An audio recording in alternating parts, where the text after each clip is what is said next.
Good evening everyone. कैसे हैं आप लोग? सब खैरियत है ना? घुमाई फिराई कम हुआ है, घर पर बैठने का टाइम बढ़ा है कि नहीं बढ़ा है, अब आप ही लोग जानते हैं। लेकिन मेरा सजेशन रहेगा कि थोड़ा सा टाइम को आप बढ़ाएं, एक रूटीन वे में चलें। उससे क्या होगा कि आप किसी भी सब्जेक्ट को आप टारगेट ले सकते हो, एक टारगेट बना सकते हो कि आज हमको इस दिन हमको ये चैप्टर का रिवीजन कर लेना है, कंप्लीट कर लेना है, ये नहीं कि छूटे। लेकिन घूमने का जो समय है अब गया, और यही कहना चाहेंगे कि घर पर बैठ के पढ़ने का कोशिश कीजिए। जो फ्रेंड सर्किल है वो बाद में निभाते रहेगा, रिजल्ट आ जाएगा तो बहुत लोग पूछने वाले होंगे। रिजल्ट जिस दिन खराब आपको मिल गया उस दिन आपको पूछने वाले भी नहीं मिल आपको भेंट होंगे, आप ही के फ्रेंड सर्किल वाले नहीं भेंट करेंगे। तो इस सब को दिमाग में रखते हुए पहले अपने करियर के बारे में सोचे, उसके बाद फ्रेंड सर्किल चलते रहेगा।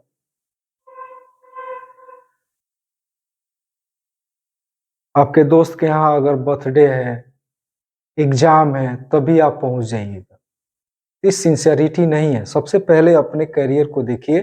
करियर जिस दिन बन जाएगा, वो जो दोस्त जो नाराज है वो खुद घर पर आकर के आपको कंग्रेचुलेट करेगा, शुभकामनाएं देगा। तो सबसे पहले सक्सेस होने की कोशिश कीजिए और एक टारगेट बनाइए कि हमको एक दिन में हर सब्जेक्ट का कितना पोर्शन हमको लेकर के चलना है और उसके लिए कितना समय की जरूरत पड़ेगी हमें। ओके, तो इसको थोड़ा सा दिमाग में रखिए।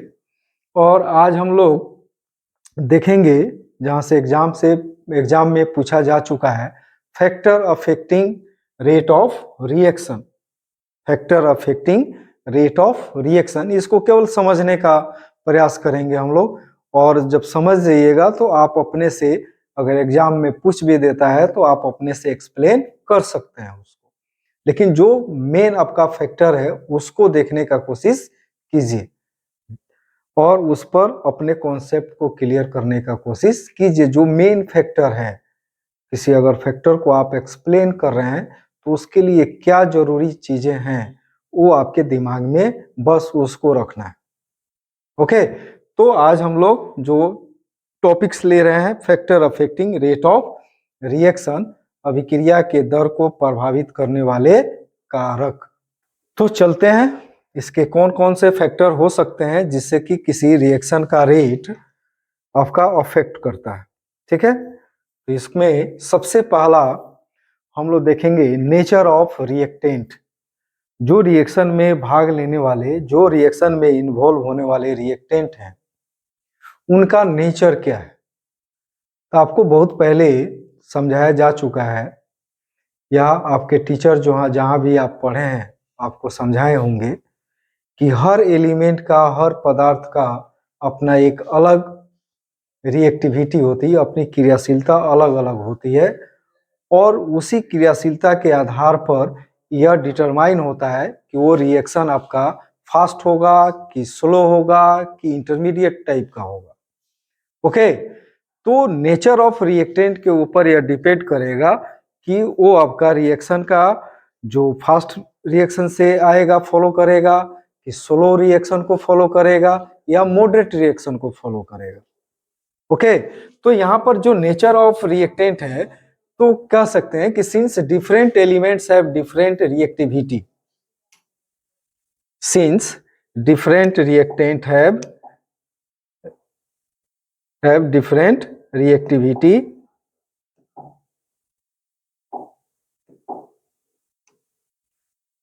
since different elements have different reactivity, मतलब कहने का मतलब हुआ कि भिन्न भिन्न तत्वों की जो क्रियाशीलता होती है वो क्या होती है, भिन्न भिन्न होती है। तो जैसे मान लें एग्जाम्पल में आपका सोडियम की बात करें या पोटेशियम की बात करें, मैग्नीशियम की बात करें, ठीक है, रिबिडियम की बात करें, ऐसे एलिमेंट जो मोर रिएक्टिव हैं, वो कभी भी हवा के साथ हो, नमी के साथ हो, या आपका विथ अदर एलिमेंट्स के साथ हो, यानी air, moisture and with other elements या सबस्टांस के साथ अगर रिएक्ट करेगा, तो कभी भी आप सोच सकते हैं कि उसका जो रिएक्शन होगा वो क्या होगा, वाइग्रोसली होगा, यानी फास्ट होगा, कभी भी फास्ट आपका रिएक्शन करेगा। ठीक है, उसी प्रकार से अगर लेस रिएक्टिव अगर एलिमेंट की बात करें, जैसे कॉपर की बात करें, एजी की बात करें, सोना की बात करें या नाइट्रोजन की बात करें, ये कहां से बिलोंग करते हैं, तो लेस रिएक्टिव एलिमेंट से यह बिलोंग करते हैं, और इसकी जो क्रियाशीलता होती है काफी निम्न होती है। तो आप मान सकते हैं इसको कि कोई भी लेस रिएक्टिव एलिमेंट जब एयर के साथ या मॉइस्चर के साथ या अदर एलिमेंट के साथ जब रिएक्ट करेगा तो धीमी गति से ही करेगा, स्लोली करेगा। इसलिए कहा गया है कि but less reactive elements like copper, AG, AU, nitrogen etcetera react with air, moisture and with other elements slowly. Okay, कभी भी स्लो अभिक्रिया करेगा।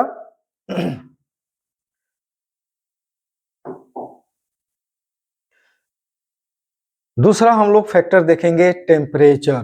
टेम्परेचर कैसे अफेक्ट करता है रेट ऑफ रिएक्शन को।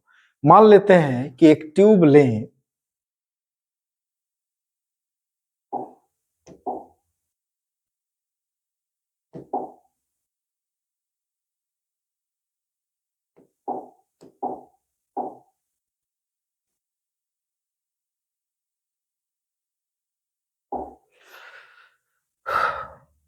मान लें कि एक ट्यूब लेते हैं और इस ट्यूब में कहां गया,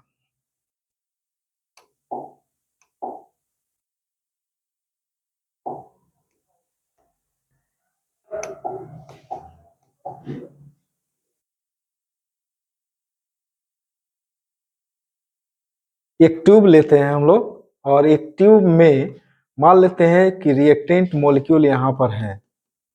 ओके, एक सिस्टम हो गया यह, और इस सिस्टम का अगर टेम्परेचर को क्या करें हम लोग, बढ़ाएं, तो क्या फर्क पड़ेगा, जो रिएक्टेंट मॉलिक्यूल है उस पर क्या इफेक्ट होने जा रहा है। जब टेम्परेचर को बढ़ाएंगे तो होगा क्या कि जो रिएक्टेंट मॉलिक्यूल है उनकी रिएक्टिविटी जो है वो क्या होगी, बढ़ेगी। रिएक्टिविटी क्या होगी, सॉरी, काइनेटिक एनर्जी क्या होगी, बढ़ेगी। काइनेटिक एनर्जी का फॉर्मूला क्या होता है, मालूम है आप लोगों को, हाफ mv²। ओके, तो मास तो कांस्टेंट रहता है लेकिन वेलोसिटी क्या होती है, बढ़ जाती है। जब वेलोसिटी बढ़ जाएगी तो आप ओब्वियसली सोच सकते हैं कि एक मॉलिक्यूल जो दूसरे मॉलिक्यूल के पास जाने में जो मान लेते हैं 1 सेकेंड का समय लगाता है, अगर वेलोसिटी बढ़ जाता है तो हो सकता है कि 1 सेकेंड से कम लगे। इससे क्या होगा कि जो रेट ऑफ रिएक्शन होगा, जो कोलिजन का जो संख्या होगा, उसमें कोलिजन की संख्या पर unit volume per unit time क्या होगी, बढ़ जाएगी, जिसके कारण रेट ऑफ रिएक्शन भी क्या होगा, बढ़ जाएगा। तो क्या हमने बोला कि जैसे टेम्परेचर को बढ़ाएंगे काइनेटिक एनर्जी बढ़ेगी, मतलब उसकी वेलोसिटी बढ़ जाएगी, तो जो चांस है number of collision per unit time पर यूनिट वॉल्यूम वो क्या होगा, बढ़ेगा, और बढ़ने के कारण रेट ऑफ रिएक्शन भी क्या हो जाएगा, बढ़ जाएगा। तो यहाँ पर डिफाइन किया गया, एक्सप्लेन किया गया है कि on increasing the temperature of the system the kinetic energy of reactant molecule increases, यानी on increasing the temperature of the system the kinetic energy of the reactant molecules increases, as a result the chance of number of collision per unit time also increases, due to which the rate of reaction becomes increases। मतलब कि system का ताप बढ़ने पर अभिकारक अणुओं की गतिज ऊर्जा बढ़ जाती है, जिससे प्रति इकाई समय में टक्करों की संख्या बढ़ने की संभावना भी बढ़ जाती है, जिसके कारण अभिक्रिया की दर क्या हो जाती है, तो बढ़ जाती है। फिर नेक्स्ट हम लोग इसको एक्सप्लेन करना चाहें तो एक्सपेरिमेंटली ऑब्जर्व किया गया है कि एवरी 10 डिग्री सी अगर टेम्परेचर जो है उस सिस्टम का बढ़ा दें तो उस रिएक्शन का रेट दोगुना या तिगुना हो जाता है। ठीक है, इसको याद रखिएगा, एग्जाम में पूछा जा चुका है। व्हाट इज टेम्परेचर कोफिशिएंट, ताप गुणांक क्या होता है, पूछा गया है क्वेश्चन, इसको नजरअंदाज मत कीजिए। ओके, तो कहा गया कि it has been experimentally observe that by increasing each 10 degree C temperature of the system the rate of reaction becomes twice या thrice. This is called temperature coefficient. इसी को हम लोग क्या बोलते हैं, ताप गुणांक कहते हैं। मतलब कि यह प्रायोगिक तौर पर यह पाया गया है कि सिस्टम का ताप प्रत्येक 10 डिग्री सी बढ़ा देने पर अभिक्रिया की दर दुगुनी या तिगुनी हो जाती है, जिसे ताप गुणांक कहा जाता है। ताप गुणांक होगा बाबू, इसको आप लोग सुधार लीजिएगा, ताप गुणांक। तो इक्वेशन के सहारे हम लोग यहाँ पर समझ सकते हैं कि KT plus 10 degree C upon KT क्या हो जाएगा, ट्वाइस या थ्राइस हो जाएगा। यानी बात करें कि KT plus 10 degree C upon KT बराबर क्या हो जाएगा, तो 2 और क्या 3 हो जाएगा, ट्वाइस से और थ्राइस हो जाएगा। तो जिसको कि यह एक्सप्रेस करता है कि क्या इफेक्ट पड़ता है, तो इसीलिए इसको हम लोग क्या नाम से जानेंगे, तो टेम्परेचर कोएफिशिएंट के नाम से जानेंगे, ताप गुणांक के नाम से जानेंगे इसको। ओके, नेक्स्ट टॉपिक हम लोग चलते हैं। नेक्स्ट जो है concentration,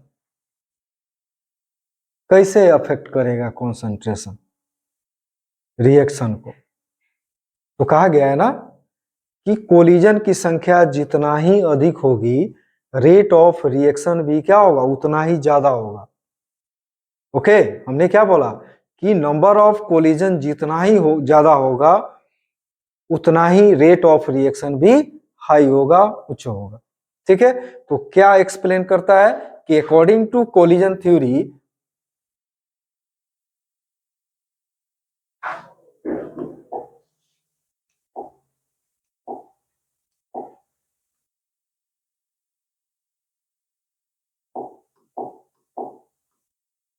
according to collision theory, larger the number of collision per unit time, higher will be the rate of reaction.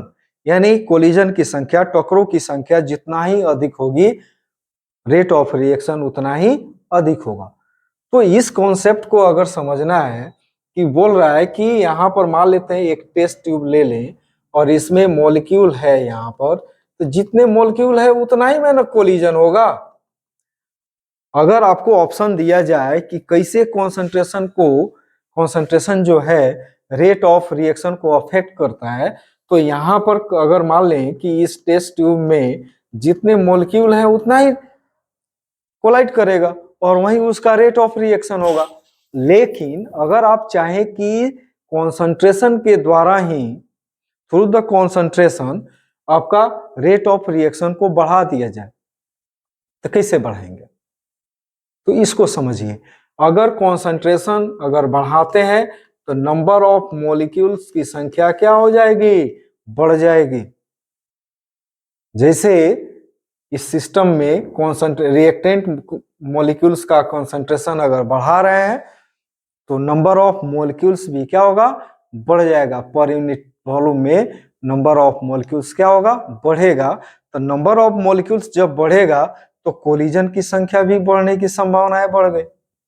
Okay, समझ में आ रहा है कि अगर नंबर ऑफ मॉलिक्यूल्स यानी अणुओं की संख्या अगर बढ़ रही है तो टकरों की संख्या भी बढ़ने की संभावना क्या हो जा रही है, बढ़ जा रही है। तो इसी को एक्सप्लेन करना है कि on increasing the concentration of reactant it increase the number of molecules per unit volume. As a result the chance of number of collision in between reactant molecules increases. क्या हमने बोला कि on increasing the concentration of the reactant, it increases the number of molecules per unit volume. As a result, the chance of number of collision in between reactant molecules increases, which tends to increase the rate of reaction, जो अभिक्रिया बढ़ने को क्या करता है, इंगित करता है। ओके, यानी अभिकारक की सांद्रता बढ़ाने पर प्रति इकाई आयतन में अणुओं की संख्या बढ़ जाती है, जिससे अभिकारक अणुओं के बीच टकरों की संख्या बढ़ने की संभावना बढ़ जाती है, जो अभिक्रिया की दर में वृद्धि को क्या करता है, इंगित करता है। ओके, नेक्स्ट हम लोग चलते हैं आपका सरफेस एरिया। एक एग्जाम्पल के थ्रू अगर हम लोग समझने का प्रयास करें कि एक खुला हुआ पेपर है, इस पेपर में आग लगाएं, माचिस के सहारे यहाँ पर आग लगाएं, तो इसको जलने में कितना टाइम लगेगा, तुरंत जल जाएगा ना। तो पूरा ये इसका जो सरफेस है, पूरा का पूरा पृष्ठ जो है वो क्या है, हवा के कांटेक्ट में, कहाँ है, एयर के कांटेक्ट में। तो जलने का जो रेट है, रेट ऑफ कंबशन जो होगा वो क्या होगा, तेज होगा, फास्ट होगा। लेकिन अब इसी पेपर को क्या किया जाए, मोड़ दिया जाए, क्या कर दिया जाए, इसको मोड़ दिया जाए, तो मोड़ने से क्या हो जाएगा, इसका सरफेस एरिया क्या हो जाएगा, क्या हो जाएगा, कम हो जाएगा। यानी जो हवा के कांटेक्ट में जाने वाला सतह है, पृष्ठ है, वो क्या हो जाएगा, कम हो जाएगा। तो जलने का जो दर होगा, कंबशन का जो रेट होगा, वो भी क्या होगा, घट जाएगा। इस बात से समझ सकते हैं कि यहाँ पर कहा गया कि larger the surface area provided to the reactant molecules greater will be the rate of reaction. यानी रिएक्टेंट मॉलिक्यूल को जितना ही बड़ा सरफेस एरिया प्रोवाइड किया जाएगा, अभिक्रिया की दर भी क्या होगी, उतना ही फास्ट होगी। यानी अभिकारक अणुओं को जितना ही बड़ा पृष्ठ क्षेत्रफल प्रदान किया जाता है, अभिक्रिया की दर उतना ही क्या होती है, अधिक होती है। To increase the rate of reaction, catalyst is used which provide the large surface area to the reactant molecule। अगर मान लेते हैं रिएक्शन का जो सिस्टम है, उस रिएक्शन के रेट को अगर बढ़ाना है, तो एक उपाय है एक सरफेस एरिया को बढ़ाने के लिए। तो सरफेस एरिया को बढ़ाया किसके द्वारा जाता है, बाई कैटालिस्ट के द्वारा। यानी उस रिएक्शन में इनकॉर्पोरेट जो कह सकते हैं, वहां पर डाला जाएगा अगर कैटालिस्ट को, तो सरफेस एरिया को क्या करेगा, बढ़ा देगा, प्रदान करेगा, प्रोवाइड करेगा, जिससे कि रेट ऑफ रिएक्शन क्या होगा, बढ़ जाएगा। यानी आपका सबसे पहला नेचर ऑफ रिएक्टेंट था, दूसरा कह सकते हैं आपका क्या, टेम्परेचर, तीसरा कॉन्सेंट्रेशन, और चौथा आपका क्या, सरफेस एरिया। तो इसको केवल समझ में रखिए, इसको रट्टा मारने की जरूरत नहीं है। कैसे अफेक्ट कर रहा है उस पॉइंट को आप पकड़ के चलिए, रट्टा मत मारिए, समझने का कोशिश कीजिए, अपने से आप एक्सप्लेन कर सकते हैं इसको। तो चलिए नेक्स्ट टॉपिक हम लोग चलते हैं, unit of rate constant. Unit of rate constant इसको समझेंगे कि हमारा जब रेट लॉ इक्वेशन लिखते हैं,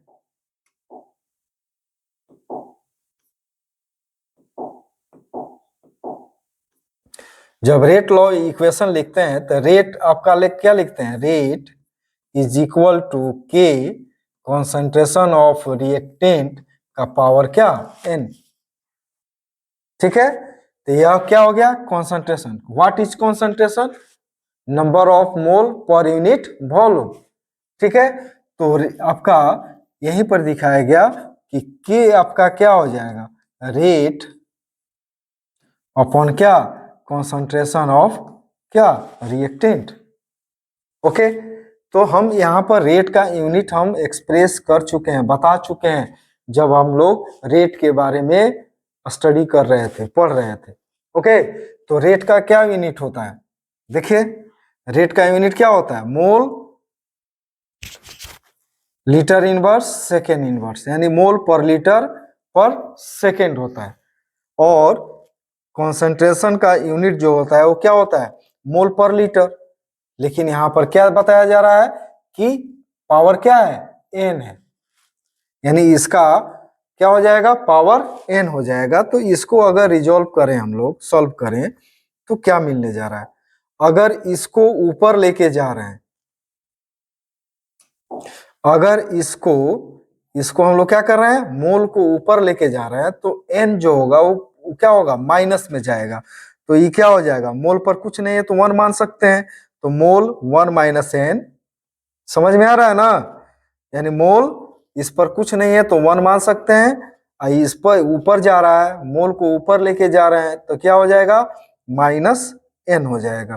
तो मोल 1 माइनस n लीटर है, तो लीटर को देखिए, इसको यहां पर लाएं तो निगेटिव में गया, अब फिर यहां से ऊपर लेके जाएं तो निगेटिव से क्या हो जाएगा, पॉजिटिव, यानी लीटर n-1 सेकेंड इनवर्स।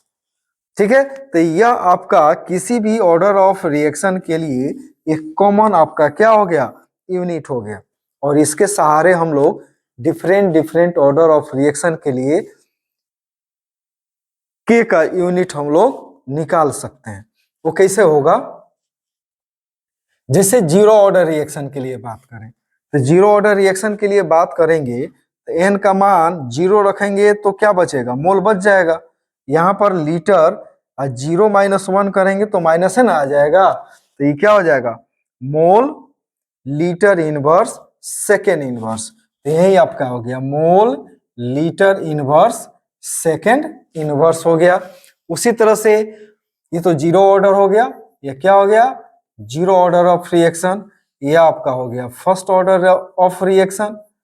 तो फर्स्ट ऑर्डर ऑफ रिएक्शन के लिए n का मान क्या हो गया, 1 हो गया, तो 1 रखेंगे तो 1-1 करेंगे तो 0, खत्म। यहाँ पर 1-1 करेंगे तो ये भी खत्म, कैंसिल हो गया, तो बचा क्या, सेकेंड इनवर्स। तो आपका यूनिट क्या हो जाएगा, सेकेंड इनवर्स। ठीक है, अगर द्वितीय कोटि अभिक्रिया के लिए सेकेंड ऑर्डर ऑफ रिएक्शन की बात करें तो n का मान क्या होता है, 2 होता है, तो n का मान 2 रखिए यहाँ पर, 1-2 तो क्या हो जाएगा, -1।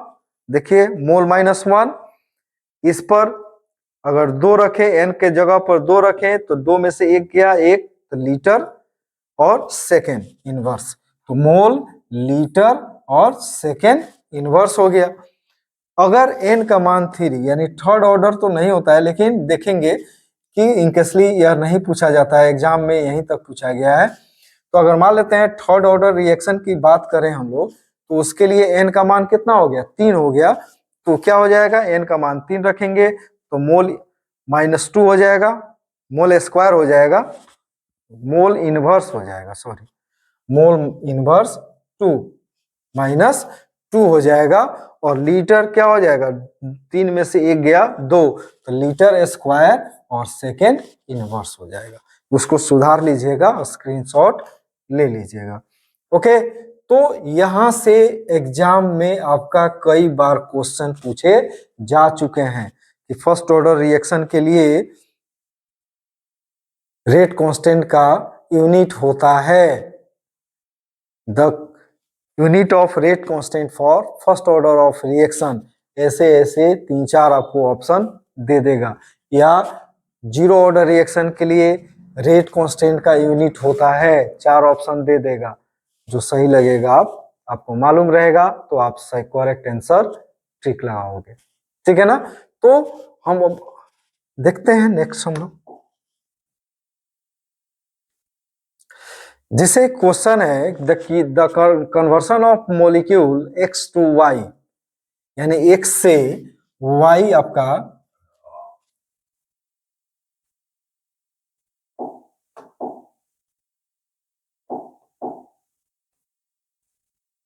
यानी बोल रहा है कि the conversion of molecule x से y हो रहा है, फॉलो सेकेंड ऑर्डर काइनेटिक्स। कौन सा ऑर्डर को फॉलो कर रहा है, सेकेंड ऑर्डर काइनेटिक्स को फॉलो कर रहा है। If the concentration of x increases 3 times, how will it affect the rate of formation of y। यानी अगर x के कॉन्सेंट्रेशन को अगर 3 गुना कर दिया जाए तो y के जो रेट ऑफ फॉर्मेशन है, बनने की जो दर है, वो कैसे प्रभावित होगी। ठीक है ना, यानी क्या बोला गया, x से y में परिवर्तन दूसरी कोटि अभिक्रिया का पालन करता है। यदि x की सांद्रता को 3 गुना बढ़ा दी जाए तो y के बनने की दर कैसे प्रभावित होगी। तो हमने जब इस पर क्वेश्चन हमने किया था पिछले वाला क्लास में, यानी सेकंड वीडियो में देखिएगा, वहां पर मिल जाएगा आपको। वहां पर हमने बताया था कि सबसे पहले हम लोग जो क्वेश्चन है, जो रिएक्शन है, उस अनुसार हम लोग रेट लॉ लिखने का प्राथमिकता देंगे। यानी रेट हम लोग देखें तो रेट बराबर क्या हो जाएगा, rate is equal to K concentration of x का पावर क्या हो जाएगा, 2 हो जाएगा, क्योंकि यह जो रिएक्शन है वह सेकंड ऑर्डर काइनेटिक्स को क्या करता है, फॉलो करता है। और इस आधार पर R1 और R2 हम लोग बनाएंगे। तो यहाँ पर R1 आपका क्या हो जाएगा, जस्ट यही हो जाएगा, x का पावर क्या हो जाएगा, 2 हो गया। अब अकॉर्डिंग टू क्वेश्चन अगर देखें हम लोग, अकॉर्डिंग टू क्वेश्चन देखें तो यहाँ पर x का जो कंसंट्रेशन है वो क्या हो जा रहा है, 3 गुना हो रहा है, 3x हो रहा है। इस हिसाब से R2 आपका क्या हो जाएगा, k 3x का पावर कितना हो जाएगा, 2 हो जाएगा। इक्वेशन आपका क्या हो जाएगा, सेकेंड हो जाएगा। ये आपका फर्स्ट हो गया। तो क्या पहला स्टेप है कि क्वेश्चन के अनुसार रेट लॉ को लिखिए और उस रेट लॉ के आधार पर R1 को एक्सप्रेस कीजिए और R2 को किस आधार पर एक्सप्रेस करना है, तो according to question, on the basis of given condition of the question. जो क्वेश्चन का जो कंडीशन दिया गया है उस अनुसार आपको R2 को एक्सप्रेस करना है। तो अब यहाँ पर आपको मिल गया R1 इज इक्वल टू के एक्स का पावर क्या, 2, R2 बराबर क्या, के 3x का पावर क्या, 2। तो फ्रॉम, डिवाइड कर लीजिए, फ्रॉम इक्वेशन फर्स्ट एंड कहाँ से, सेकेंड से, R1 अपॉन क्या, R2 के कॉन्सेंट्रेशन ऑफ x का पावर 2 अपॉन के 3 कॉन्सेंट्रेशन ऑफ 3x का पावर 2। इस हिसाब से आपको क्या मिल रहा है, R1 अपॉन R2 ये क्या हो जाएगा, 1 अपॉन 9। यानी R2 आपका जो होगा वह इनिशियल रेट का क्या हो जाएगा, 9 टाइम्स ज्यादा हो जाएगा, यानी 9 गुना बढ़ जाएगा। ओके, क्लियर हुआ क्वेश्चन। सबसे पहला जो क्वेश्चन है, क्वेश्चन के अनुसार हम लोग रेट लॉ लिखें। रेट लॉ के आधार पर R1 को और R2 को हम लोग कहां से लाएंगे, अकॉर्डिंग टू क्वेश्चन एक्सप्रेस करेंगे। और equation from equation first and second के अनुसार हम लोग इस तरह से एक्सप्रेस जब करेंगे, सॉल्व करेंगे, तो हमको आंसर मिल जाएगा। ओके, नेक्स्ट हम लोग देखते हैं फर्स्ट ऑर्डर रिएक्शन, प्रथम कोटि अभिक्रिया। मतलब कि सीधे दिमाग में रखना है कि 2 रिएक्टेंट रहे या 4 रिएक्टेंट रहे, ठीक है ना, या 1 रिएक्टेंट रहे या 3 रिएक्टेंट रहे, उससे कोई फर्क नहीं पड़ता। फर्क इस बात पर पड़ता है कि 4 गो रिएक्टेंट है, लेकिन उसमें से कौन सा रिएक्टेंट है जिसके कॉन्सेंट्रेशन पर वो रेट डिपेंड कर रहा है, ठीक है ना। 4 रहे 3 रहे उससे मतलब नहीं है। अगर रिएक्शन का जो रेट है वो 3 रिएक्टेंट में से किसी एक ही रिएक्टेंट के कॉन्सेंट्रेशन पर अगर डिपेंड करता है, तब उसको हम लोग कहेंगे क्या, फर्स्ट ऑर्डर रिएक्शन। समझ में आया कि मान ले कि यहाँ पर, यानी डिफाइन देख कर लीजिए कि दोज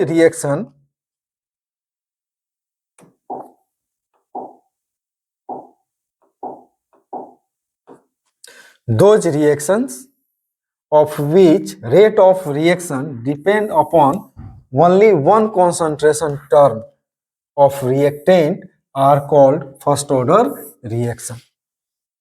यानी वैसी अभिक्रिया जिनकी अभिक्रिया की दर केवल एक सांद्रता पद पर निर्भर करती है, वे प्रथम कोटि अभिक्रियाएं, उसको क्या कहेंगे, प्रथम कोटि अभिक्रिया कहेंगे। ओके, तो यहां पर अगर देखें हम लोग कि ए कोई रिएक्टेंट है और क्या बना रहा है, प्रोडक्ट बना रहा है, तो रेट लॉ को कैसे एक्सप्रेस करेंगे, तो रेट बराबर क्या हो जाएगा, के कॉन्सेंट्रेशन ऑफ ए का पावर क्या, 1। ए प्लस बी कोई रिएक्शन में है कि ए आपका रिएक्टेंट है और बी भी रिएक्टेंट है, लेकिन कंडीशन क्या है कि बी जो है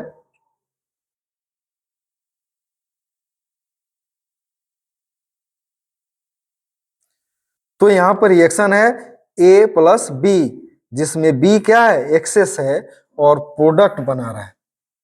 तो क्या बताया गया था कि अगर एक्सेस कोई रिएक्टेंट है तो उसके लिए ऑर्डर ऑफ रिएक्शन जो होगा वो क्या होगा, 0 लिया जाता है। बताए थे, समझाए थे ऑर्डर ऑफ रिएक्शन को जब डिफाइन किया था हमने, कि अगर कोई रिएक्टेंट एक्सेस अमाउंट में है तो उसका जो ऑर्डर ऑफ रिएक्शन होगा वो क्या होगा, 0 होगा। यानी रेट बराबर के कॉन्सेंट्रेशन ऑफ ए इंटू क्या, कॉन्सेंट्रेशन ऑफ बी का पावर क्या, 0। इस तरह से हम लोग एक्सप्रेस करेंगे। यहाँ पर कुछ नहीं है तो 1 मानेंगे, मतलब ऑर्डर ऑफ रिएक्शन क्या हो जाएगा, इसका क्या हो जाएगा, तो 1 हो जाएगा। उसी तरह से एक्सप्लेन करें, जैसे हाइड्रोलाइसिस ऑफ शुगर है, तो पहले भी हम लोग देख चुके हैं, ऑर्डर ऑफ रिएक्शन में भी देखे थे और यहाँ पर मॉलिक्यूलरिटी में भी देखे थे। तो और इसके लिए रेट जो होगा वो कैसे एक्सप्रेस करेंगे हम लोग, तो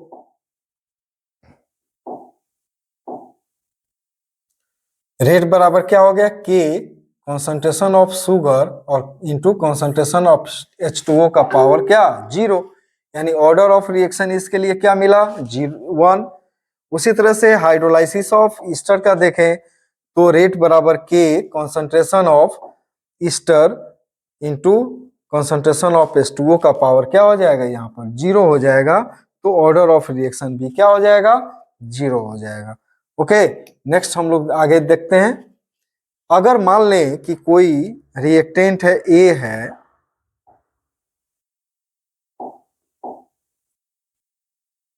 अगर मान लें कि कोई रिएक्टेंट ए है,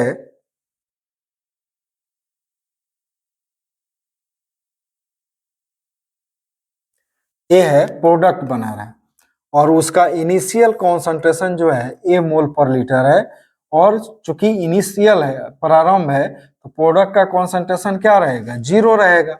आफ्टर टाइम टी देखें तो अगर यहाँ पर एक्स मोल अगर बनता है तो इसकी मात्रा क्या बच जाएगी, ए माइनस एक्स। यानी लेफ्ट अमाउंट जो होगा रिएक्टेंट का वो कितना बच गया, ए माइनस एक्स बच गया।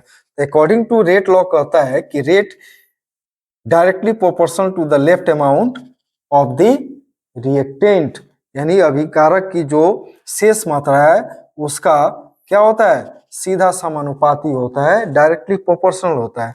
तो या इसको इस तरह से एक्सप्लेन कर सकते हैं वहां से कि minus D x by D T बराबर क्या, के ए माइनस एक्स, फर्स्ट इक्वेशन, या यहाँ पर ए माइनस एक्स क्या है, अमाउंट है, और dx क्या है, एक छोटा सा अमाउंट है, तो एक जाति को इधर लाए तो minus dx by A minus x बराबर क्या हो जाएगा, के dt हो जाएगा। Second equation, taking integration on both side of the equation, कौन सा, सेकेंड का इक्वेशन, सेकेंड का अगर इंटीग्रेशन करें, चूंकि यह वैल्यू बहुत छोटी है और इस वैल्यू को हमें क्या करना है, बड़ा करना है, तो क्या करना पड़ेगा, इंटीग्रेट करना पड़ेगा। तो इंटीग्रेशन अगर लेते हैं dx अपॉन क्या, ए माइनस एक्स बराबर के, इसका क्या हो गया dt, तो क्या मिलेगा, कॉमन लॉ क्या, ए माइनस एक्स बराबर के टी प्लस सी। फॉर्मूला आपका क्या होता है, 1 dx अगर लेते हैं अपॉन x लेते हैं तो ये आपका ln क्या मिलता है, x मिलता है, और 1 dx का अगर करते हैं यहाँ पर तो क्या मिलता है, x मिलता है। उसी आधार पर यहाँ हमने किया है कि माइनस ए माइनस ln यानी कॉमन लॉग ए माइनस एक्स बराबर क्या हो जाएगा, के टी, यानी डी टी का क्या मिल गया, टी, तो के टी प्लस क्या, सी, सी क्या हो गया, एक इंटीग्रेशन कांस्टेंट हो गया। आगे हम लोग देखते हैं। अब चलें फिर शुरुआत में कि अगर t का मान अगर 0 हो जाए, मतलब कोई अभिक्रिया अभी प्रारंभ ही नहीं हुई हो, तो उस समय x का मान यानी प्रोडक्ट का जो मात्रा है वो क्या रहेगा, शून्य रहेगा, 0 रहेगा। तो इस मान को अगर इस इक्वेशन पर, कहां पर, इक्वेशन थर्ड में लिखे हम लोग, कहा, इक्वेशन थर्ड में, तो माइनस कॉमन लॉग ए माइनस एक्स जो था, यही ना इक्वेशन था, ln ए माइनस एक्स बराबर के टी प्लस क्या, सी, इसी इक्वेशन में मान को रखना है। तो ए माइनस 0 और के टी है तो के गुने क्या 0, तो क्या मिला, ये आपका मिला कॉमन लॉग ए माइनस कॉमन लॉग ए। तो इस मान को सी के मान को कहां पर सी के जगह पर रखें तो क्या मिल जाएगा, कॉमन लॉग क्या ए माइनस एक्स बराबर के टी माइनस कॉमन लॉग ए, या इसको इधर लेके आते हैं तो कॉमन लॉग ए माइनस कॉमन लॉग ए माइनस एक्स बराबर के टी। तो यहाँ पर समझना है कि अगर इसको लॉग के टर्म में लाते हैं तो जो कांस्टेंट मान होता है 2.303 उसको रखेंगे, और मान लेते हैं आपको की डिटरमाइन करना है, रेट कांस्टेंट का आपको वैल्यू जो है वो आपको क्या करना है, डिराइव करना है। चूंकि इसको इसलिए समझा रहे हैं कि एग्जाम में पूछा जा चुका है बाबू कि फर्स्ट ऑर्डर रिएक्शन के लिए रेट कांस्टेंट का फॉर्मूला डिराइव कीजिए 5 मार्क्स में, ठीक है ना, इसलिए थोड़ा सा इस पर जोर दे रहे हैं और इसको देख भी लीजिएगा, देखने में क्या हर्ज है। तो क्या हो जाएगा 2.303 अपॉन क्या टी ले लिया, के आपको चूंकि निकालना है तो के बराबर क्या हो गया 2.303 अपॉन क्या टी, और जहां पर माइनस है, अगर मान लें कि कहा जाए लॉग ए माइनस लॉग बी तो इसको इस तरह से कर सकते हैं, लॉग ए अपॉन बी कर सकते हैं, समझ में आया बात, तो वही किया गया है।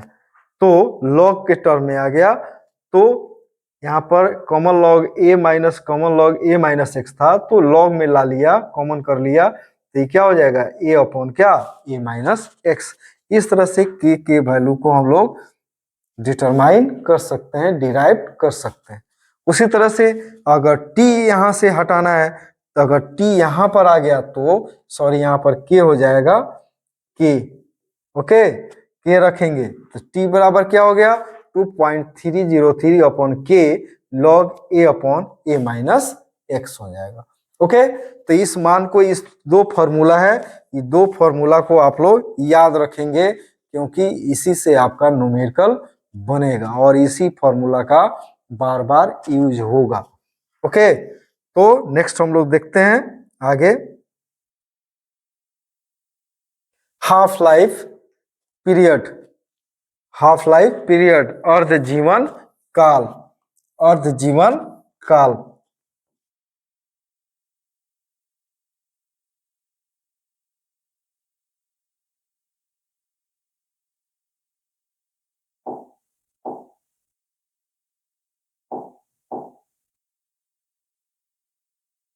अर्ध जीवन काल, इसको ऐसे लिख सकते हैं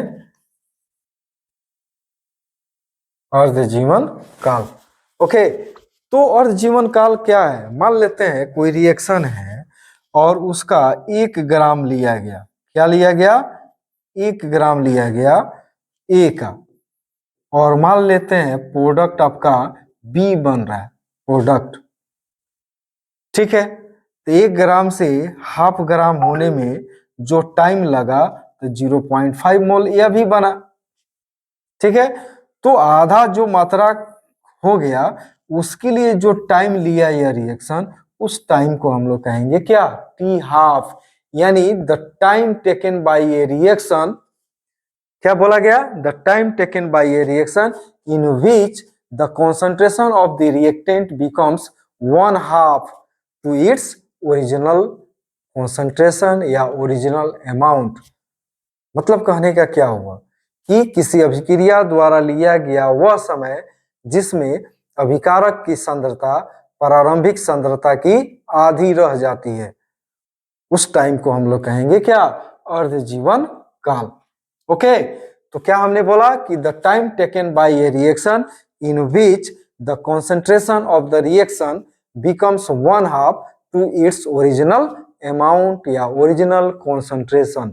ओके, इस कॉल क्या हाफ लाइफ पीरियड, यानी अभिक्रिया द्वारा लिया गया वह समय जिसमें अभिकारक की सांद्रता प्रारंभिक सांद्रता की आधी हो जाती है, अर्ध जीवन काल कहलाता है।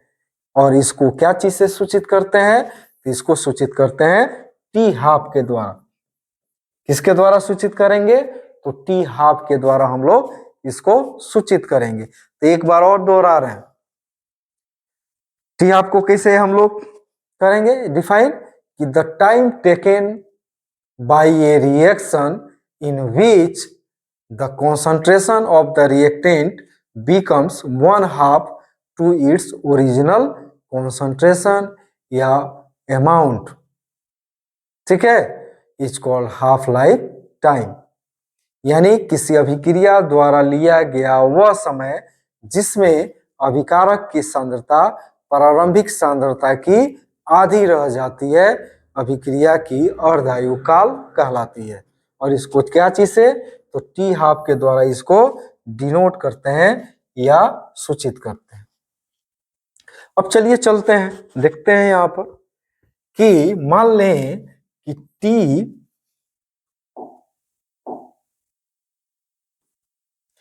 टी आपका क्या हो जाए, टी हाफ हो जाए। समझिएगा, डिफिनीशन दिमाग में रखिए कि टी को अगर क्या कर लिया जाए, टी हाफ कर लिया जाए, ठीक है, तो यहां पर क्या होगा, आपका इनिशियल जो एक्स जो होगा वो क्या हो जाएगा, इनिशियल कॉन्सेंट्रेशन मान लेते हैं तो उसका क्या हो जाएगा, आधा हो जाएगा। यानी टी बराबर क्या हो जाए, टी हाफ हो जाएगा। तो एक्स बराबर क्या हो जाएगा, ये जो इनिशियल कॉन्सेंट्रेशन है उसका क्या हो जाएगा, आधा हो जाएगा। तो हम लोग जो टाइम वाला फॉर्मूला डिराइव किए थे उसी टाइम वाला फॉर्मूला पर इस मान को हम लोग पुट अप कर सकते हैं। यानी व्हेन टी बराबर टी हाफ, तो एक्स बराबर क्या, ए बाई टू, तो टी हाफ बराबर क्या हो जाएगा 2.303 अपॉन के लॉग ए अपॉन क्या, ए माइनस ए अपॉन टू। यानी टी हाफ बराबर हो जाएगा 2.303 अपॉन के लॉग ए अपॉन बाई क्या, टू, ए बाई टू हो गया। तो ए अगर कट गया तो क्या बच गया, लॉग टू, और लॉग टू का मान क्या होता है 0.301 होता है। तो क्या हो जाएगा 2.303 इंटू 0.301 अपॉन क्या, के।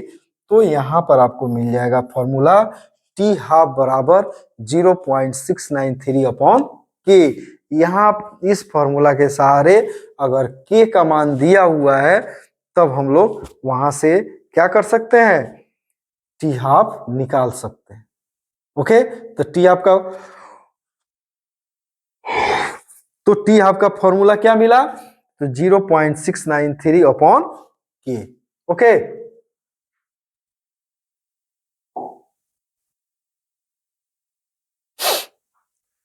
जैसे क्वेश्चन है कि first order reaction completed 75% in 72 minutes. What will be the T half for this reaction?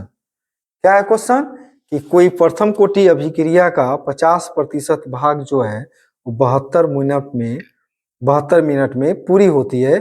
इस अभिक्रिया के लिए अर्ध जीवन काल क्या होगी,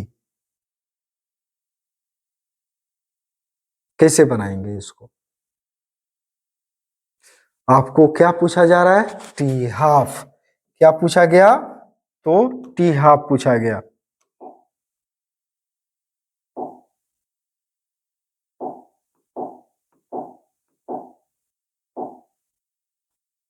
क्या पूछा गया, तो आपसे टी हाफ आपसे पूछा जा रहा है। और टी हाफ का फॉर्मूला आपको जेहन में होगा, वो क्या है 0.693 अपॉन क्या, के, यही आपका फॉर्मूला है। तो क्या इस अभिक्रिया में, इस क्वेश्चन में देखें कि यहाँ पर के का वैल्यू दिया है, नहीं दिया है, के का वैल्यू नहीं दिया है।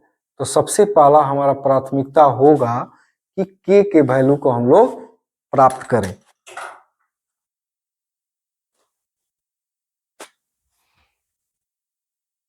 तो हम लोग की प्रायोरिटी क्या रहेगी कि के वैल्यू को हम लोग क्या करें, ज्ञात करें। तो के का फॉर्मूला आप देखते हैं, के का फॉर्मूला क्या होता है, तो के का फॉर्मूला क्या होता है 2.303 अपॉन टी लॉग ए अपॉन क्या, ए माइनस एक्स। तो ए बराबर इनिशियल कॉन्सेंट्रेशन अगर मान लेते हैं क्या 100 ग्राम है, x जो है, जो प्रोडक्ट बना वो कितना ग्राम बन गया? 75 ग्राम। कितना समय में? 72 मिनट में। तो इस हिसाब से हम लोग आगे जो फॉर्मूला है k का, वहां पर मान को पुटअप करेंगे। यहाँ पर जब मान को पुटअप करेंगे तो क्या होगा, क्या मिलेगा? यानी 2.303 जो t के जगह आपका क्या हो गया? 72 मिनट यानी 72 मिनट्स लॉग 100 अपॉन 100 माइनस क्या? 75, चूंकि a माइनस क्या है? x, और a आपका 100 है और x आपका कितना है? 75। सबसे पहले पहचानिए क्वेश्चन में a क्या है और x क्या है, क्वेश्चन से निकालिए। तो यहाँ पर 2.303 अपॉन कितना? 72 लॉग कितना हो गया? 100 अपॉन कितना? 25।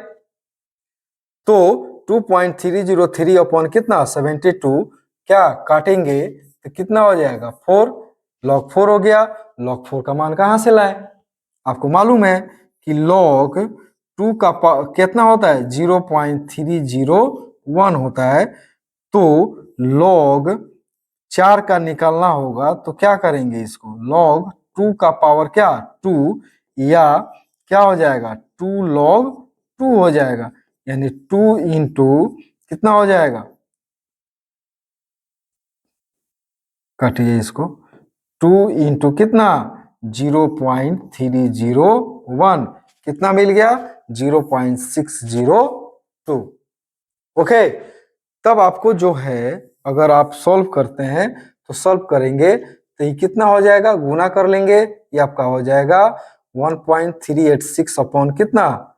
72, या इसको जब सॉल्व करेंगे, दशमलव को सॉल्व करेंगे तो ये हो जाएगा 1386 अपॉन कितना? 72 इंटू 1 अपॉन 1000, यानी एक दशमलव को हटाएंगे तो 1000 बनेगा वहां पर। तो इस तरह से एक अंक, एक जीरो यहाँ पर रख लें तो कितना हो जाएगा? एक स्टेप चला गया है आगे। तो इसको अगर सॉल्व करना है तो यहाँ से हम लोग सॉल्व कर सकते हैं।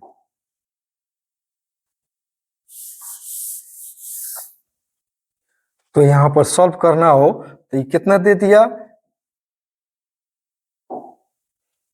1386 अपॉन कितना? 72 दे दिया, इंटू 1000 दे दिया। ठीक है, तो इसको कर सकते हैं 1386 अपॉन कितना? 72 इंटू 720 कर लीजिए और 10 के पावर माइनस 2 कर लीजिए, ऊपर चला जाएगा तो। ठीक है, यही आपका भाग जब देंगे, डिवाइड जब करेंगे तो क्या मिलेगा? 1.925 into 10 to the power minus 2। केक आप निकाल रहे हैं और फर्स्ट ऑर्डर निकाल रहे हैं ना, तो ये क्या हो जाएगा? मिनट इनवर्स हो जाएगा। यूनिट क्या हो जाएगा? Minute inverse. क्या हो जाएगा? मिनट इनवर्स, क्योंकि टाइम का इनवर्स हो जाता है फर्स्ट ऑर्डर ऑफ रिएक्शन के लिए। अभी हम लोग पीछे हम लोग देखे हैं फर्स्ट ऑर्डर रिएक्शन के लिए रेट का यूनिट, रेट कांस्टेंट का यूनिट, जीरो ऑर्डर के लिए देखे हैं, सेकेंड ऑर्डर के लिए देखे हैं। तो उसके वैल्यू का आप लोग यूनिट को याद रखिए। ठीक है, जब फर्स्ट ऑर्डर रिएक्शन के लिए कैलकुलेट कर रहे हैं, जब के का वैल्यू आ गया तो चूंकि टाइम क्या दिया है? मिनट में दिया है, तो मिनट इनवर्स में हम लोग इसको ले लेंगे। ठीक है, यहां पर आगे चलते हैं हम लोग।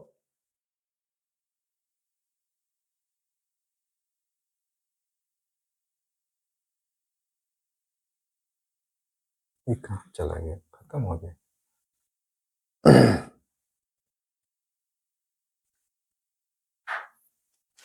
देखिए, तो इतना आ गया। अब यहाँ पर टी हाफ अब आपको निकालना है। क्या निकालना है? तो टी हाफ निकालना है।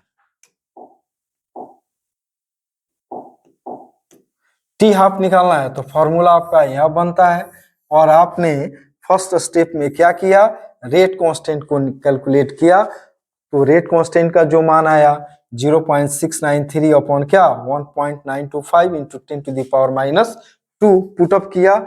सॉल्व करेंगे यहाँ पर, मान लें यहाँ पर 0.693 अपॉन 1.925 ऊपर जाएगा तो कितना हो जाएगा? 10 के पावर 2।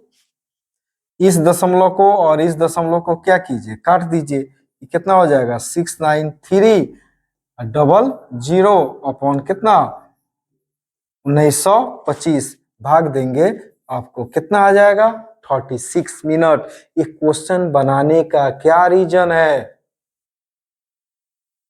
हमेशा दिमाग में रखिएगा कि ऐसे क्वेश्चन आपको ऑब्जेक्टिव में पूछे जाएंगे। कहां से पूछे जाएंगे, ऑब्जेक्टिव में, चूंकि ट्रिकी क्वेश्चन है। हमेशा याद रखिएगा कि अगर टी जितना दिया रहेगा, यहाँ पर 72 मिनट न दिया था, तो उसका टी हाफ क्या हो जाएगा 36 मिनट। कब 75% के लिए।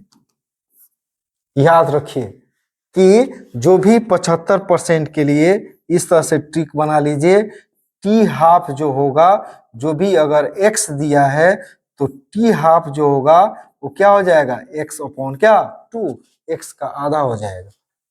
और इस आधार पर क्वेश्चन आप लोग वहां पर सीधे यहाँ पर कैलकुलेट कर सकते हैं। अगर इस तरह का क्वेश्चन दिया रहे और ऑप्शन दिया रहे तो वहां पर सीधे जितना टाइम दिया रहेगा वो आपका उसका आधा सीधे कर देना है। जानबूझ के इस क्वेश्चन को बनवाएंगे ताकि आपके जेहन में यह बैठ जाए क्वेश्चन। नेक्स्ट क्वेश्चन है कि first order reaction is found to have rate constant, यानी एक फर्स्ट ऑर्डर रिएक्शन है जिसके लिए k का वैल्यू जो है वो कितना दिया गया है, तो यहाँ पर दिया हुआ है 5 × 5 5.5 × 10⁻14 सेकेंड इनवर्स। k का रेट, k का वैल्यू जो है कितना दे दिया 5.5 × 10⁻14 सेकेंड इनवर्स। दिमाग में रखना है फर्स्ट ऑर्डर रिएक्शन के लिए क्या हो जाएगा, रेट कांस्टेंट का यूनिट क्या हो जाएगा टाइम इनवर्स। तो सेकेंड दिया है तो सेकेंड इनवर्स हो गया। Find the half life period of the reaction, तो ओबियसली यहाँ पर एकदम आसान है कि टी हाफ जो होता है यहाँ पर टी हाफ कर सकते हैं। तो टी हाफ 0.693 अपॉन क्या के, तो 0.693 अपॉन 5 × 5 × 10⁻- कितना 14 दिया हुआ है। के का वैल्यू सॉल्व करेंगे निकल जाएगा। तो यहाँ पर अगर मान लें 0.693 अपॉन 5.5 कर लें तो ये क्या हो जाएगा 10 के पावर कितना 14 चला गया ऊपर। तो यहाँ पर अगर कैंसिल करते हैं तो यहाँ पर 3 अंक है, यहाँ पर 1 अंक है, तो यहाँ पर 2 गो सोना बैठ गया यानी 10 के पावर 2 हो गया। तो ऊपर जाएगा कितना बच जाएगा 12, तो ये कितना हो जाएगा 693 अपॉन कितना 55 × 10⁻, कितना हो जाएगा, तो ये हो जाएगा आपका 12 सेकेंड कर सकते हैं। और भाग दीजिएगा कितना हो जाएगा 12.6 × 10⁻12 सेकेंड, 12 सेकेंड हो जाएगा। ऐसे क्वेश्चन हम लोग बना सकते हैं, अटेम्प्ट कर सकते हैं इस तरह से। एकदम आसान क्वेश्चन है और बनने वाला क्वेश्चन है। उसी तरह से देखेंगे कि एक फर्स्ट ऑर्डर रिएक्शन है जो कि 50% कंप्लीट हो रहा है। एक फर्स्ट ऑर्डर रिएक्शन है जिसका 50% भाग जो है वो कंप्लीट हो रहा है कितना में 60 मिनट में। What will it take the time for the completion of 90% of the reaction, मतलब कि उसी अभिक्रिया का 90% भाग पूरा होने में कितना समय लगेगा। यानी 50% भाग पूरा होने में 60 मिनट लगा, तो 90% भाग पूरा होने में कितना समय लगेगा, कुछ नहीं है इसमें। 50% मतलब क्या, 50% मतलब क्या मीन्स क्या टी हाफ, और टी हाफ कितना दिया है 60 मिनट दिया हुआ है। ठीक है, और आपसे टाइम पूछा जा रहा है तो टाइम का फॉर्मूला क्या होता है 2.303 अपॉन के लॉग ए अपॉन ए माइनस क्या एक्स होता है। तो क्या क्वेश्चन में के का वैल्यू दिया है, दिया है, निकालिए तो देखिए तो दिया है बाबू, नहीं दिया है तो क्या करना पड़ेगा कैलकुलेट करना पड़ेगा। ठीक है। और आपके दिमाग में क्या रहा है कि के अगर निकालना है और टी हाफ दिया हुआ है तो उसके सहारे हम लोग निकाल सकते हैं यहाँ पर। तो यहाँ पर के का वैल्यू जब इतना दे निकालना है तो के बराबर क्या हो जाता है 0.693 अपॉन क्या टी हाफ। इसके सहारे निकाल लो तो कितना हो गया 0.693 अपॉन क्या 60। इसको सॉल्व कर लीजिए, ये दशमलव हट गया तो 1 अपॉन कितना 1000। ठीक है, तो इसको एक अंक और ले लीजिए, इस पर एक अंक और ले लेते हैं 693 अपॉन कितना 600 इंटू 10⁻⁻²।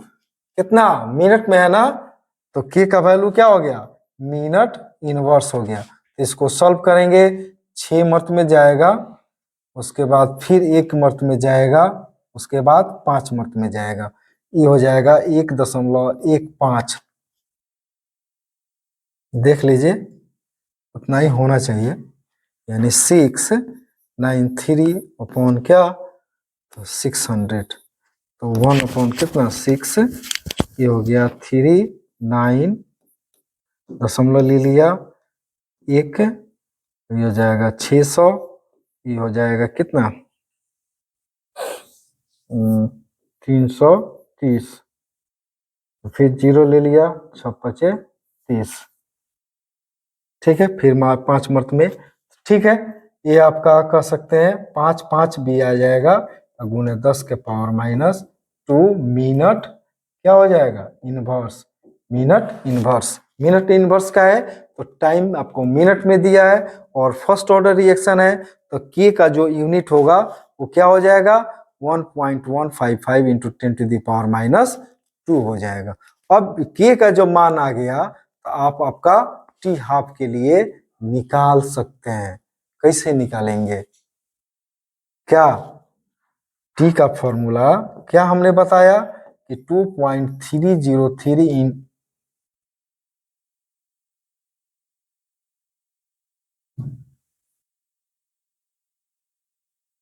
ठीक है 2.303 अपॉन के लॉग ए अपॉन ए माइनस क्या एक्स।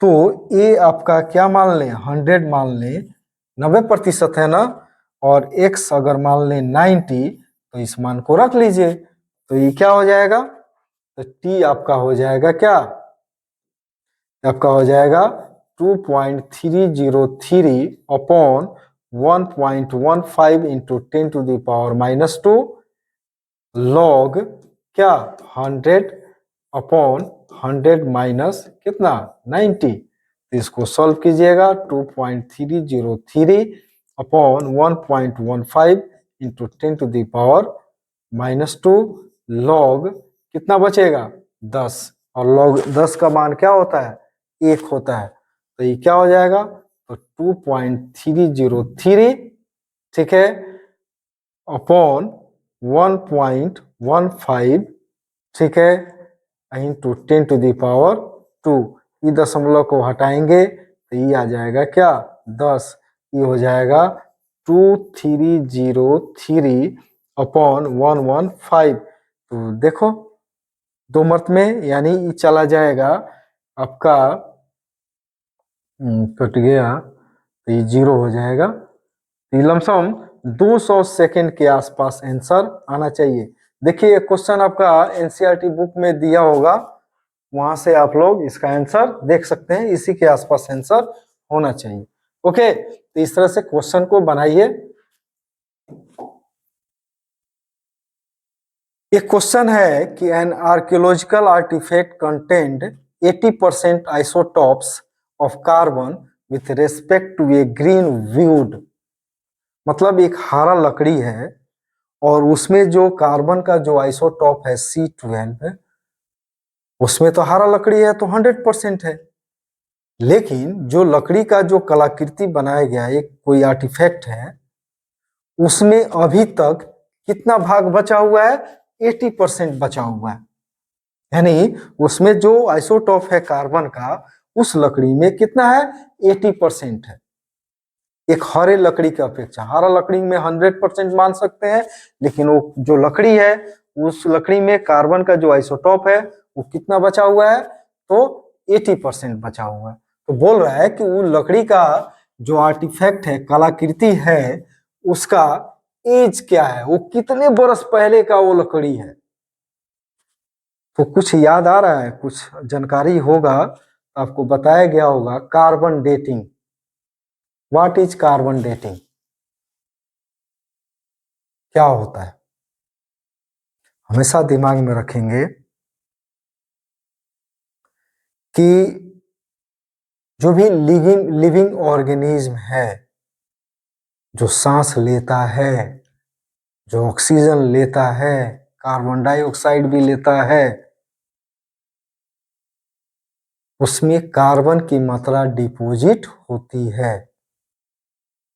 जैसे हम लोग अपने की बात करें तो सांस जब लेते हैं तो क्या खाली ऑक्सीजन लेते हैं, कार्बन डाइऑक्साइड भी लेते हैं, साथ में जाता है।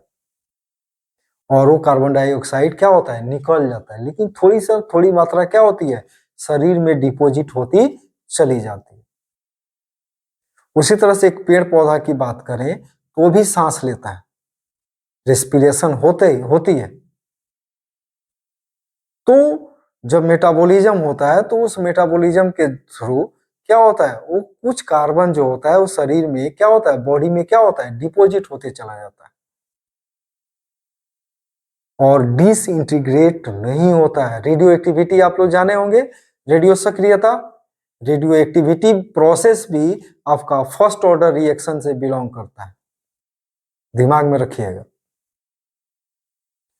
तो हमारे बॉडी जब डेथ करते हैं हम लोग, उसके बाद से जो कार्बन है, आइसोटॉप है जो है कार्बन का, वो डिसइंटीग्रेट करना शुरू होता है, विखंडित होना शुरू होता है। और जब शरीर में कितनी मात्रा में वो कार्बन का आइसोटॉप कितनी मात्रा में उपस्थित है, अगर उस मात्रा को हम लोग ज्ञात कर ले तो हम उसके एज को हम लोग ज्ञात कर सकते हैं, डिटरमाइन कर सकते हैं। तो वही बात यहाँ पर है कि एक लकड़ी है, लकड़ी का कुछ कलाकृति है और उसमें यह पाया गया कि 80% जो है कार्बन का जो आइसोटॉप होता है C12, उसकी मात्रा वहां पर बची हुई है। ओके, बची हुई है किसके रेस्पेक्ट में, एक हरे लकड़ी की अपेक्षा। हरा लकड़ी में तो 100% मान सकते। आपसे पूछा जा रहा है कि वो लकड़ी जो है वो कितने बरस पहले का है, मतलब उसका एज आपसे पूछा जा रहा है, ठीक है। लेकिन आपको एक हिंट्स दिया गया है कि जो आइसोटॉप होता है आपका किसका, कार्बन का C12, उसका अपना जो हाफ लाइफ पीरियड होता है वो कितना का होता है, 5730 ईयर, 5730 ईयर्स, ठीक है। तो इसको हिंदी में क्या बोला गया, एक पुरातात्विक कलाकृति में एक हरे लकड़ी की अपेक्षा, ठीक है, 80% कार्बन के समस्थानिक पाया जाता है, उस लकड़ी की कलाकृति की उम्र ज्ञात करें। तो आपसे क्या पूछा गया, टी पूछा जा रहा है, तो क्या हो जाएगा 2.303 अपॉन क्या के लॉग ए अपॉन ए माइनस क्या एक्स।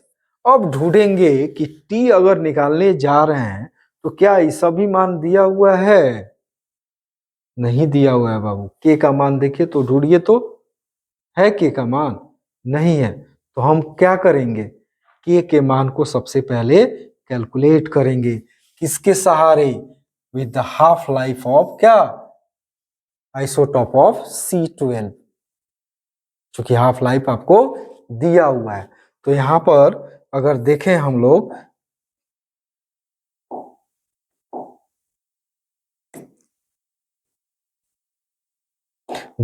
यहां पर कि टी हाफ का फॉर्मूला आपका क्या हो जाएगा, 0.693 अपॉन क्या के।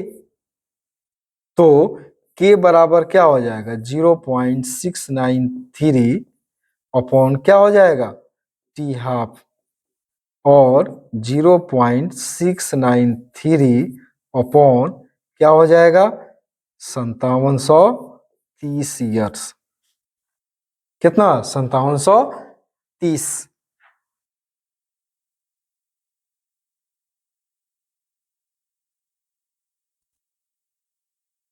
5730। ठीक है, इसको सॉल्व करेंगे। जब सॉल्व करेंगे तो ये दशमलव हटाएंगे तो ये क्या हो जाएगा, 1 बटा कितना हो जाएगा, देखिए तो 3 गुना 3 गुना आ गया। ठीक है, तो क्या मिलेगा देखिए तो,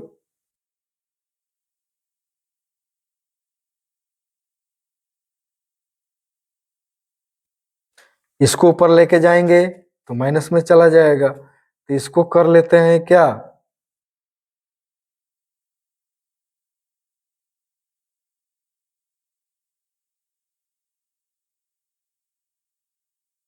ये हो जाएगा 693 अपॉन कितना 5700, यानी 573 कर लीजिए, 4 सोना है, ऊपर लेके चले जाइए।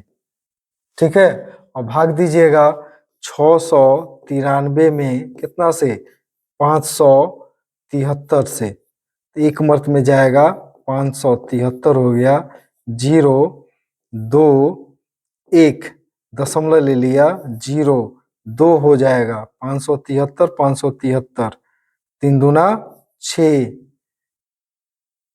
7 दूना 14 के 4, हाथ में 1, और 5 दूना 10, 1 11, ये आपका हो जाएगा 4, ये हो जाएगा 5, ये हो जाएगा 0, यानी कट गया, ये आपका कट गया।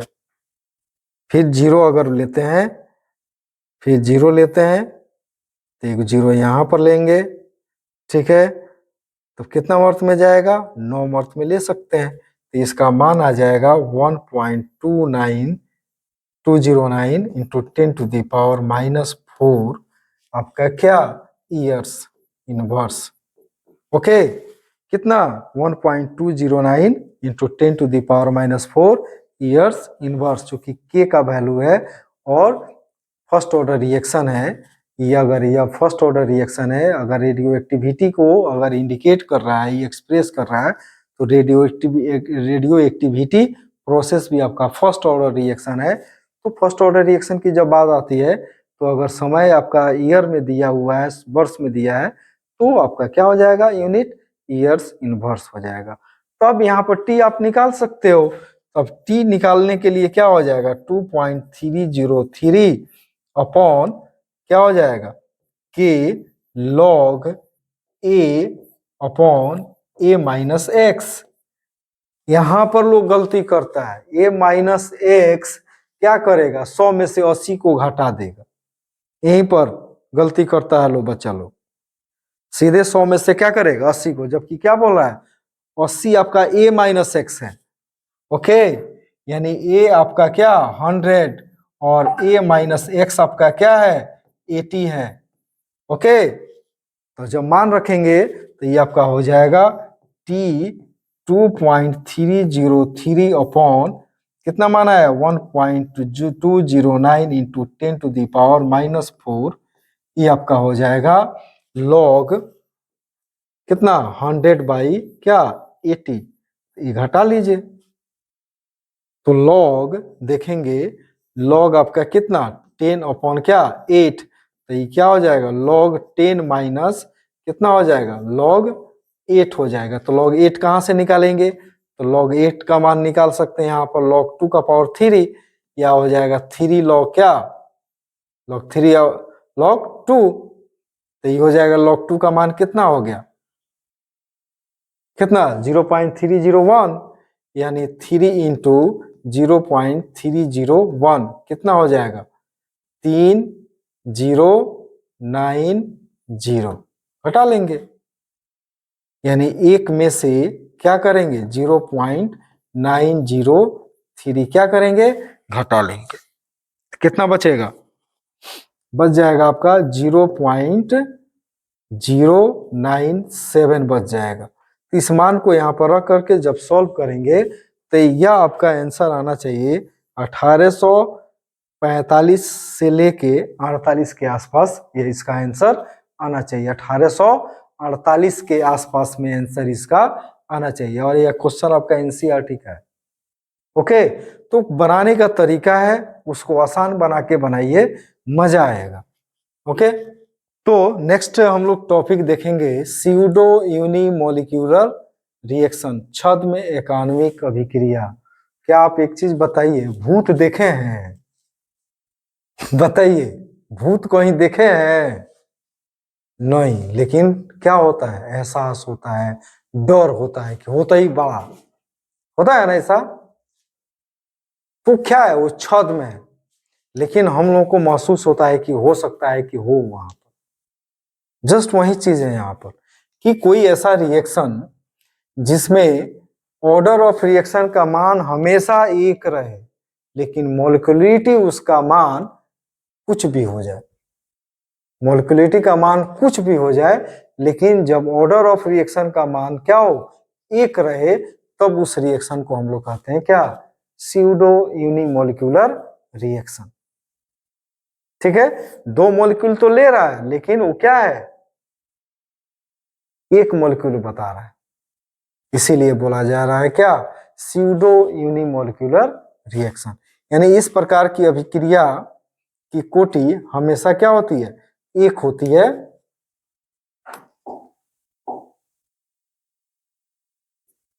इस प्रकार की अभिक्रिया के लिए अभिक्रिया की कोटि क्या होती है, एक होती है, लेकिन अणुकता का मान दो या कुछ भी हो सकता है, छद्म एकान्विक अभिक्रिया कहलाती है।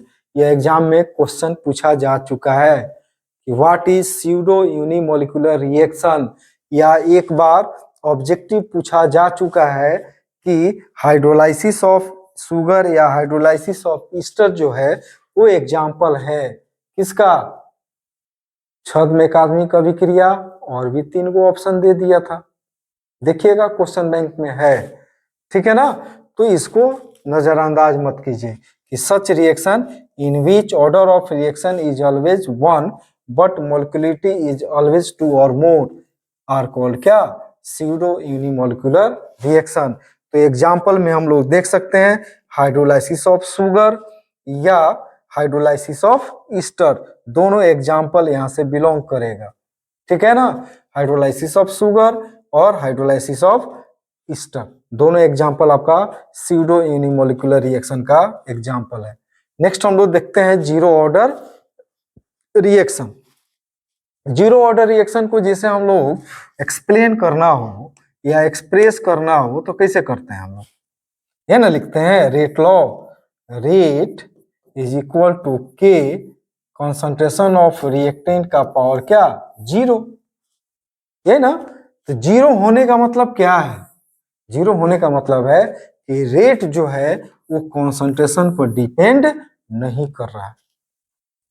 तो इस हिसाब से अगर जीरो ऑर्डर रिएक्शन को एक्सप्लेन करना हो, डिफाइन करना हो, तो क्या कहेंगे कि those reactions for which the rate of reaction do not depend upon the concentration of reactant are called zero order reaction.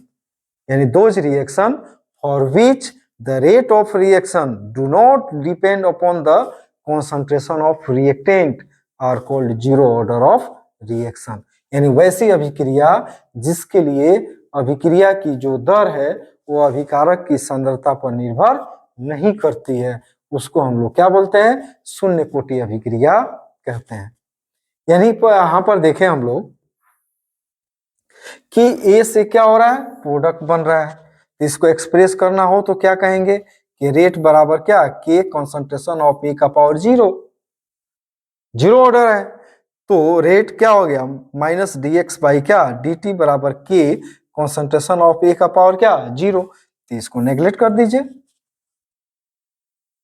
क्या कर दीजिए, नेग्लेक्ट कर दीजिए। तो इस तरह से नेग्लेक्ट करेंगे तो क्या बच जाएगा, माइनस डी एक्स अपॉन क्या डी टी बराबर सिंपल क्या के। ओके, तो इसको कह सकते हैं कि these reactions which proceed in sunlight heat या सरफेस ऑफ कैटालिस्ट, यानी वैसी अभिक्रिया जो सूर्य के प्रकाश की उपस्थिति में, हीट में या कैटालिस्ट के सरफेस पर संपादित हो रही हो, वे कहां से आते हैं, कहां से बिलोंग करेंगे, तो शून्य कोटि रिएक्शन से बिलोंग करेंगे। ओके, तो आगे बढ़ते हैं फिर।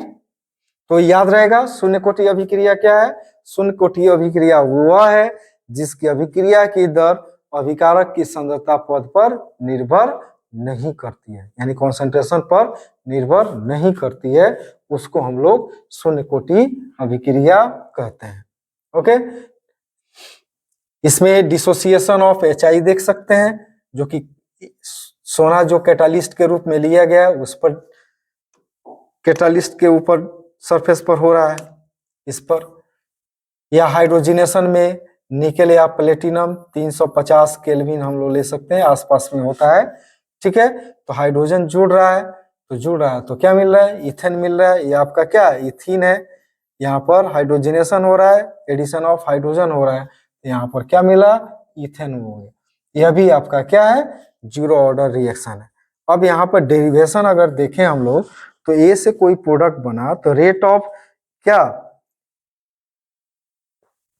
D concentration of A upon D T बराबर क्या के कॉन्सेंट्रेशन ऑफ ए का पावर क्या 0, या इसको हटा सकते हैं, या माइनस डी कॉन्सेंट्रेशन ऑफ ए बराबर के डी टी, डी टी को इधर ले जाए तो के डी टी हो गया। फर्स्ट इक्वेशन इंटीग्रेट करें तो माइनस डी कॉन्सेंट्रेशन ऑफ ए बराबर के डी टी, तो क्या मिलेगा? कॉमन लॉग क्या माइनस कॉमन लॉग ए बराबर के टी प्लस सी, जस्ट वही फर्स्ट ऑर्डर ऑफ रिएक्शन की तरह यहाँ पर देख रहे हैं हम लोग। ठीक है ना, तो यहाँ पर आपका क्या हो जाएगा कि वेन अगर देखे फिर पीछे जिस तरह से फर्स्ट ऑर्डर के लिए अगर टी अपॉन टी अगर क्या हो जाए 0 हो जाए, तो इनिशियल जो कॉन्सेंट्रेशन है वो ए के क्या हो जाएगा? बराबर हो जाएगा। किसके बराबर हो जाएगा? ए के बराबर हो जाएगा। तो दोनों बराबर हो जाएगा, तो putting the value of T and A in equation क्या थर्ड में, यानी इक्वेशन थर्ड में रखेंगे तो क्या हो जाएगा? Minus common log A not बराबर के गुने 0 बराबर प्लस क्या सी, तो minus common log A not बराबर क्या सी, तो सी के वैल्यू को यहाँ पर रख दीजिए। अब now putting the value of C in equation third में, इक्वेशन थर्ड में लेके जाएं तो माइनस कॉमन लॉग ए बराबर के टी माइनस क्या प्लस में प्लस था यहाँ पर, प्लस माइनस माइनस हो जाएगा, कॉमन लॉग ए नॉट, या कर सकते हैं इसको जब इधर लेके आएंगे तो कॉमन लॉग क्या ए नॉट माइनस क्या ए अपॉन टी बराबर क्या की, इस तरह से हम लोग यहाँ पर निकाल सकते हैं जीरो ऑर्डर ऑफ रिएक्शन के लिए। ओके, तो अब हम लोग यहाँ तक देख लिए। नेक्स्ट जो वीडियो होगा उसमें हम लोग देख सकते हैं कि इफेक्टिव कोलिजन क्या होता है, आपका कोलिजन फ्रीक्वेंसी क्या होता है, थ्रेशोल्ड एनर्जी क्या होता है, एक्टिवेशन एनर्जी जो कई बार पूछा जा चुका है। ओके, 2-4 टर्म है, इसको हम लोग देखेंगे और हम लोग ऑब्जेक्टिव क्वेश्चन का प्रैक्टिस करेंगे, यानी जितने क्वेश्चन इस चैप्टर से पूछे जा चुके हैं एग्जाम में उसको हम लोग देखेंगे, उसके अलावे एक्स्ट्रा कुछ क्वेश्चन हम लोग ऑब्जेक्टिव करेंगे और कुछ न्यूमेरिकल देंगे जो कि आप अपने से प्रैक्टिस कर सकते हैं। ठीक है ना, तो थोड़ा सा रूटीन को बदलिए, हमारा तो यही सजेशन है। हम तो हमेशा कहेंगे कि आप अच्छा कीजिएगा तो हम लोग का भी मान प्रतिष्ठा बढ़ेगा, तो अच्छा करिए। हम लोग यही को दुआ है आप लोगों के लिए कि आप लोग अच्छा करें। ठीक है, मेहनत कर रहे हैं, आप लोग भी मेहनत कीजिए और जो भी एक टारगेट बना के चलिए कि आज हमको ये चैप्टर कंप्लीट करना है तो कीजिए। अगर आप टेबल पर कुर्सी टेबल यूज कर रहे हैं पढ़ाई के लिए तो डिटरमाइन हो जाइए कि 2 घंटा 3 घंटा बीत जाए, 3 घंटा के अंदर हमको अगर वॉशरूम में जाना पड़े तो नहीं जाना है, एकदम रोक के इस तरह से डिटरमाइन हुई है। या चौकी पर बिछावन पर अगर पढ़ रहे हैं तो एकदम दिमाग में रखिए कि 2 घंटा के बाद उतरे तो उतरे, उकरा पहले ना, उसका फर्क पड़ता है। आप लोग प्रैक्टिकल करके देख लीजिएगा, क्या जैसे चौकी से उतरिएगा या जैसे कुर्सी कुर्सी टेबल छोड़िएगा आप डिस्टर्ब हो जाइएगा, आपका वो 2 घंटा पूरा भी नहीं होने जा रहा है और ना आपका टारगेट पूरा होगा। इसीलिए सजेशन दे रहे हैं एकदम डिटरमाइन होकर के कि जब बैठ रहे हैं तो हमको 2 घंटा बैठ करके पढ़ाई करके तबे उठना है। ओके, तो इतना दिमाग में रखिए और वीडियो को देखिए, समझिए, ठीक है। और मान लेते हैं अगर कोई टॉपिक में अगर दिक्कत होता है तो व्हाट्सएप नंबर है, वहां से आप लोग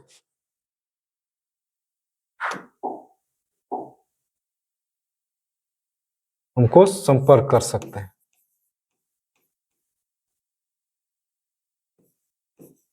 ठीक है, इसको नोट कर लीजिएगा और हमको व्हाट्सएप कीजिएगा। अगर कोई दिक्कत होगा तो हम हाजिर हैं आप लोगों के लिए। ओके।